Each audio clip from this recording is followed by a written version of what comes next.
Orient Express coming through! Hey, why are we stopping? What's going on? I don't know, Gordon's driver told him. We'll have to check with Gus. Gordon and his crew waited and waited, but they heard no word from Gus, the onboard passenger computer. What is Gus doing? Gordon asked.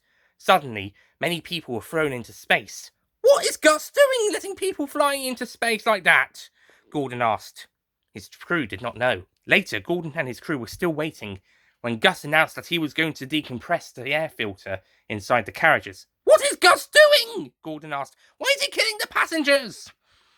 Suddenly, there was then an explosion within Gordon's carriages. Oh no! Gordon cried as the carriages exploded. Boom! Ah! And Gordon fell to earth. Ah!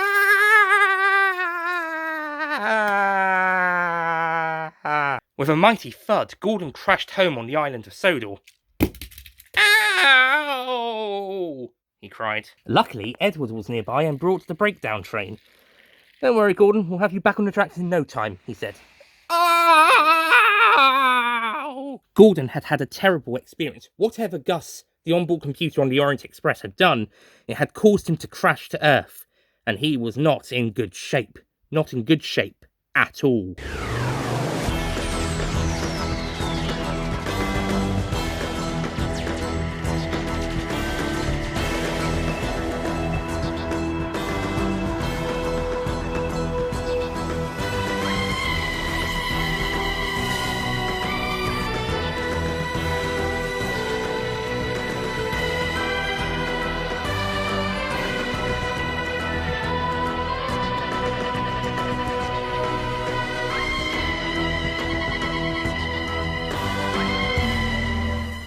Hello ladies and gentlemen, Nick here and welcome to my review of Doctor Who Series 8, Episode 8, Mummy on the Orient Express, written by Jamie Matheson.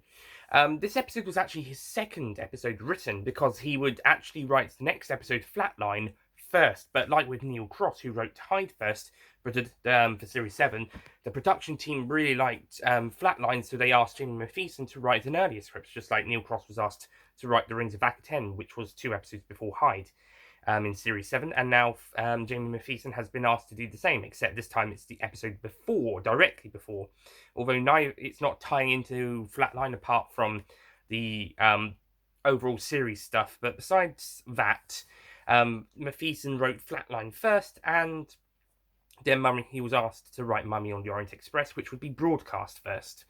Right, so Mummy on the Orient Express, and both episodes have Jamie Matheson write trains as main players in the stories, not necessarily as characters, but like locations or vehicles in the story. His 2 Series 8 episodes are very train-based, as opposed to his Series 9 and 10 episodes, which don't have any trains. Oh, well, it doesn't matter. Also, I love trains, so extra points for this episode and the next.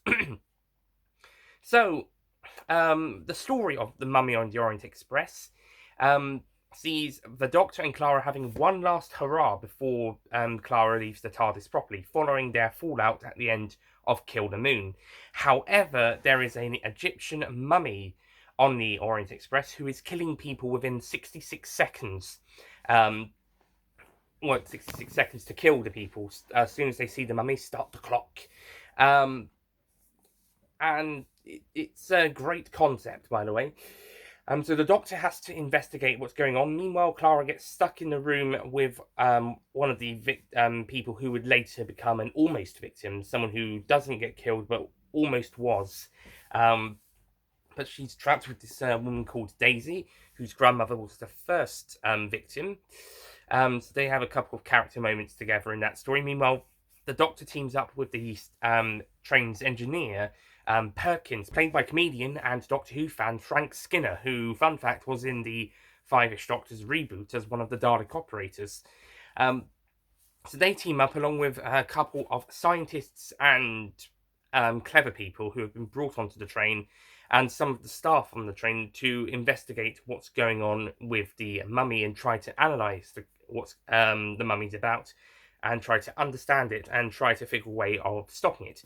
And this whole plan seems to be engineered by this computer system called Gus. Don't know if that's an anagram or something, or if it's just a really good name. But Gus has brought everyone together to try and work out a way to stop the mummy, as well as find out information about it. So that's basically the plot of Mummy on the Orient Express. And the idea of a Mummy on the Orient Express has been around since 2010, with the ending of the Big Bang, where the Doctor got a phone call about having to deal with an Egyptian god on the Orient Express on request of a queen or pharaoh. This is not necessarily a Egyptian god, but it is a mummy. So yeah, he even mentioned this in the episode that the Doctor got a phone call to the TARDIS, as well as many other ways Gus was trying to persuade him to come along. And now the Doctor is getting around to doing something about it. It was whether he knew when he was coming on board or whether he was unaware until he realised what was going on is uncertain. I also love the Doctor in this episode, the 12th Doctor. Yeah, he's still got his brooding personality throughout the series, which is still working to an extent. I mean, sometimes it doesn't quite work, but this episode it works pretty well. And I love the little bit Peter Capaldi added in of the Doctor having a cigarette case full of jelly babies. That was a nice touch. That was absolutely fantastic. Wonderful moment. Peter Capaldi, absolutely fantastic in this episode, and the Doctor is really great as well. Jenna Coleman as Clara doesn't get as much to do, but she gets some good scenes, and as it's the last horror episode, or supposedly, she does a great job. At the end, she decides, to hell with it, let's just carry on as we are. Though why she has to lie about Danny being fine with the travelling, and also why she has to lie to Danny about giving it up. Right, she's deciding, hang on, Danny, I've kind of changed my mind. I might carry on a little bit, and then with the Doctor saying, "Oh, I told him we're going to carry on. I told him about TARDIS argument, but now I told him we're okay now." Why she decides to lie in the first place, I don't know. I don't think this even comes back to bite anybody on the bottom. That Clara lying to Danny first, and then the Doctor.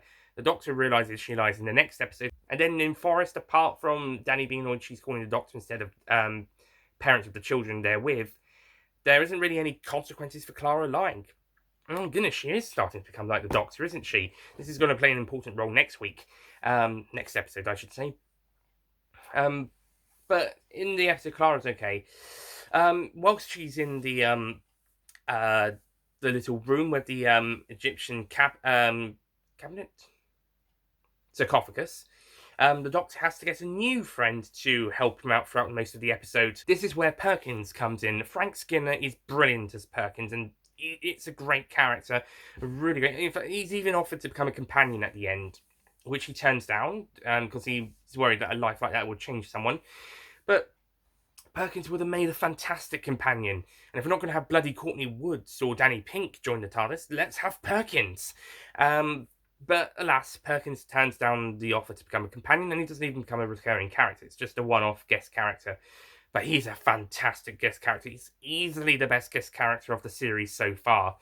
And Frank Skinner, one of the best guest actors of the series so far, possibly the best guest actor. Fantastic character, loved him. He was really funny, and also had some great moments as well. He also had a few serious moments, but it's mostly I wouldn't say comic relief, but light-hearted funness with some great moments with him. I also liked the Daisy, the lady, the woman Clara is with for most of the episode. That is almost the last victim, but ultimately the Doctor is able to save her and able to stop the mummy thanks to her. In a great way, where he takes out her anxieties and puts it into him and her mental breakdown and stuff. Mind you, it is a bit quick, and I don't think we get an awful lot of explanation from the Doctor's device about it.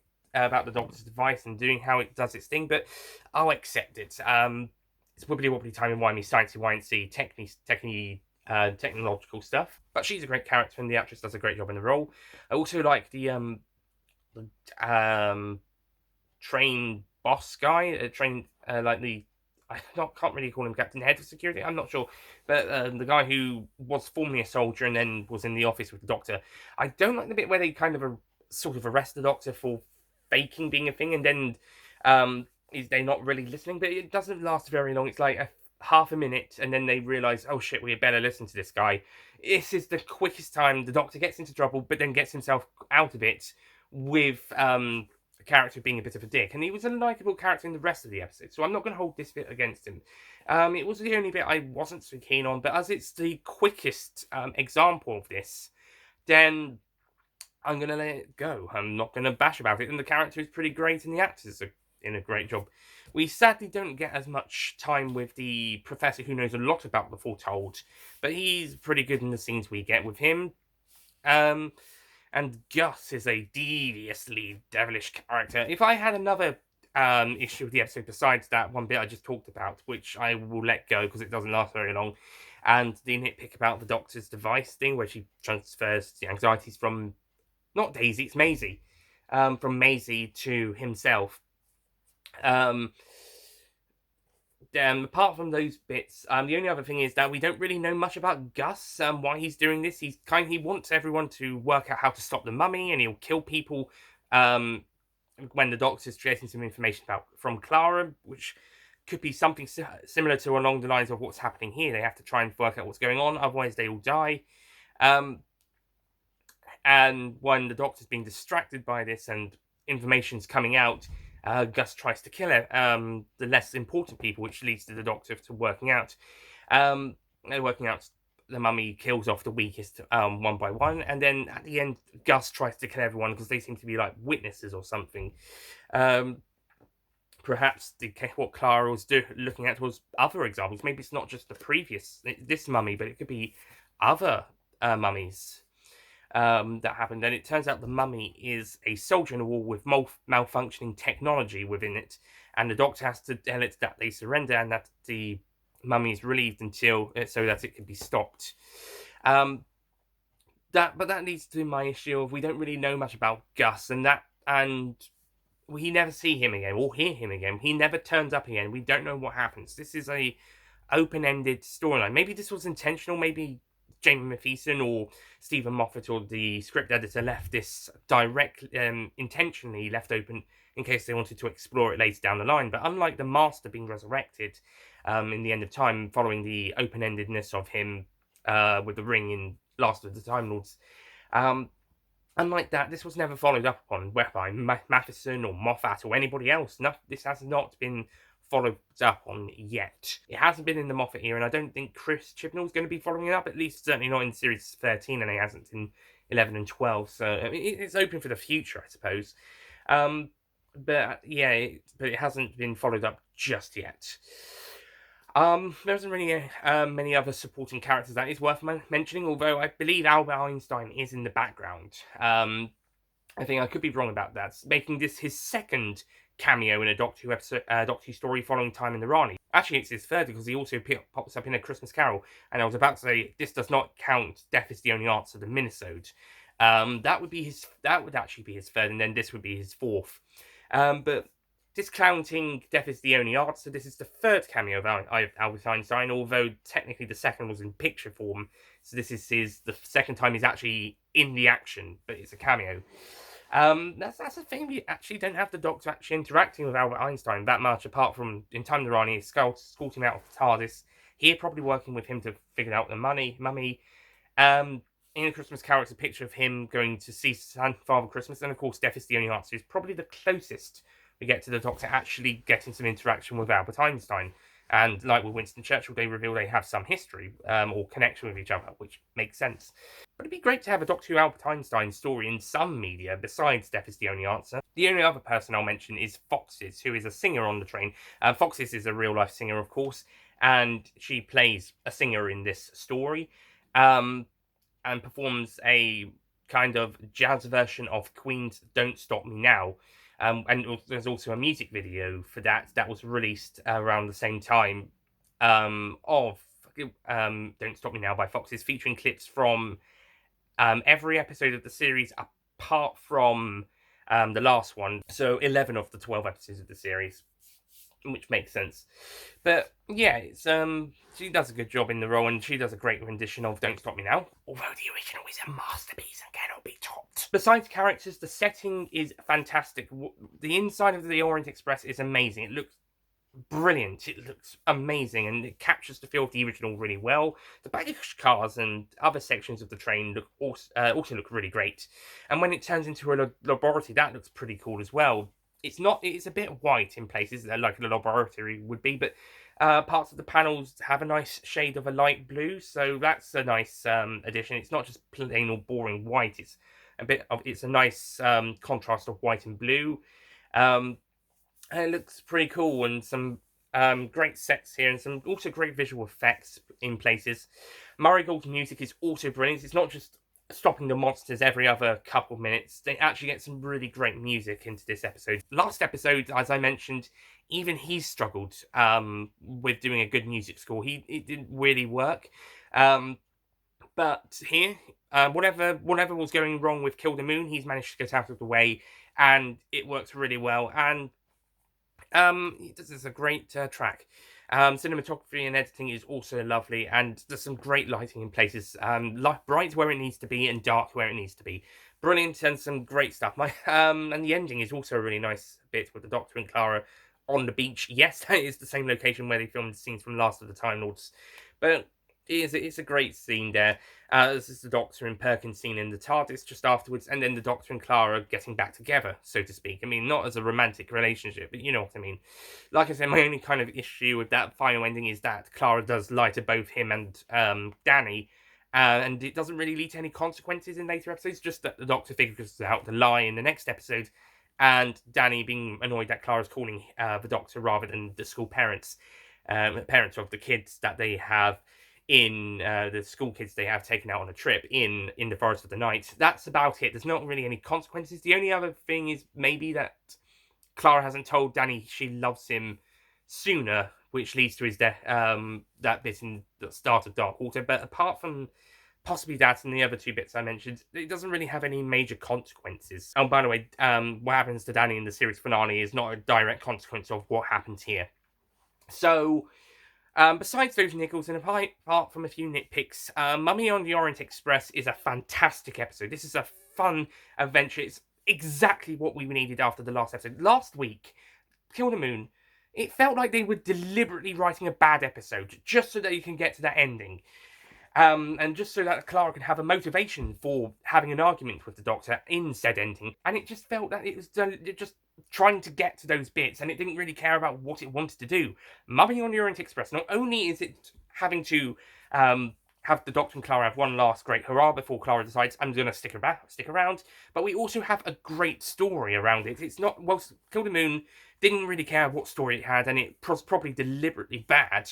Here, we've got a deliberately fantastic story, just absolutely amazing. Jamie Matheson nails this story. There are a few niggles and nitpicks I have with this story, but I can overlook them. And I enjoy this story a heck of a lot. This is a fantastic adventure and a really fun episode, really enjoyable.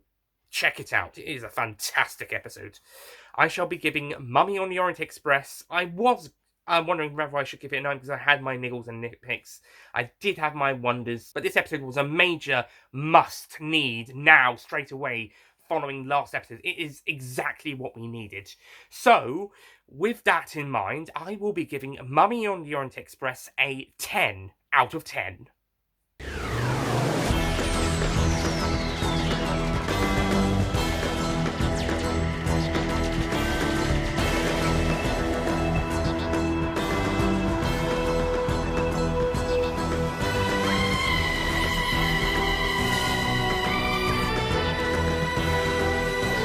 Yeah, although the niggles did nearly take it down to a 9, the episode itself is super and fantastic and absolutely amazing. And it's also exactly what we needed after the last episode, which was a complete, utter shambles. This episode, on the other hand, is light years ahead. This is a masterpiece. Almost a masterpiece. Actually, no, I gave it a 10 out of 10. It is a masterpiece. It's currently the best episode of Series 8, and Series 8 has been kind of struggling a little bit compared to some of the last series, with the possible exception of Series 7.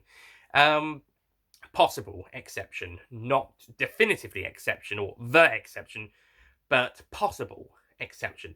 But it has been kind of struggling a little bit, and I think this is exactly what the episode needed. Yeah, I really like I did love Time Heist, and I did really enjoy Robots of Sherwood, and Listen had its moments. Caretaker was good.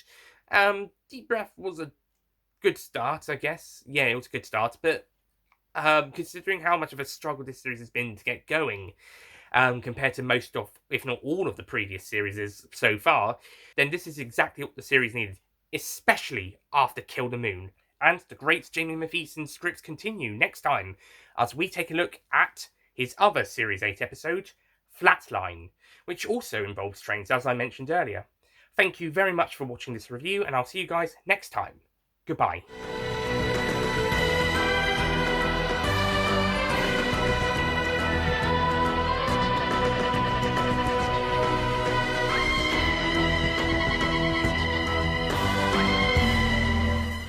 Don't forget to click below to subscribe to the Nicholas Payne YouTube channel.